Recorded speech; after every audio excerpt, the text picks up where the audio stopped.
My name is Michelle Ramsey, and I'm here to tell you about the book that I read called If I Stay. This is a novel that was written by Gayle Forman. It's part of a two-part series. The first book is called If I Stay, and the second one is called Where She Went. I really enjoyed reading this book.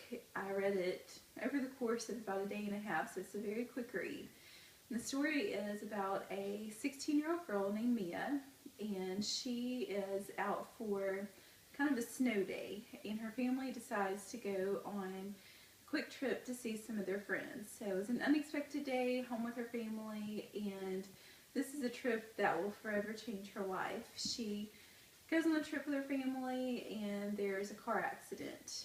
And not to give you too many details about the story, but pretty much she is left alone, and the story picks up with her kind of outside of her body and seeing an accident and trying to make sense of what has happened. She doesn't understand the state that she's in, what's happening, where her parents are, where her little brother is, but she knows that something terrible has happened.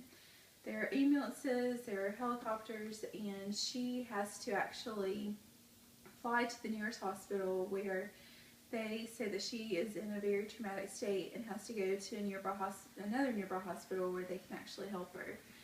So we see Mia kind of going through all the stages of wonder, disbelief, anger, and kind of seeing flashbacks of her life, so we get to know her family, her boyfriend, her grandparents, and just kind of get to know a little bit about where she came from to kind of help you grow the attachment with the characters. And through the story, Mia has two friends, Kim, and she has a boyfriend named Adam, who play crucial parts in the story. So throughout the story, she's kind of flashbacking to tell us about Kim and Adam and their relationship with each other, and also kind of just how her relationship with her boyfriend Adam came to be. So she's kind of stuck in a hard point of where her family has just died, but her boyfriend, her friend, her grandparents are still here living. And so we can kind of see Mia struggle with the decision of, should I stay or should I just go? Should this be the end of my life? Did I do everything that I should have done? Will it be okay if I live without my parents? And so you kind of hear a nurse telling her that it's all up to her, and you can kind of sense the struggle of what would that feel like if you were in that situation. And so you really grow an attachment with Mia and her struggle and trying to figure out, what would I do if that was me, if I was seeing everything that she has seen, if I was dealing with the grief of losing your family.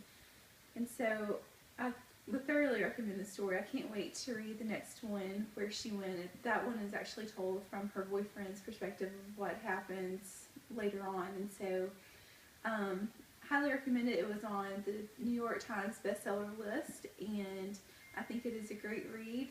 I think it is definitely appropriate for students who are more mature, just because of some of the content in the story, but I think it leads to many discussions on choices that have to be made. How would you deal with difficult situations, and how would you know the right choice? Would you make the same choice that Mia made? And I think there's a lot of deep thought. There's definitely some controversies that could come from it of, well, some people believe in heaven, some don't, so how would you deal with those conversations within your classroom? But overall, I feel like this is a very worthwhile read and would highly recommend it to anyone.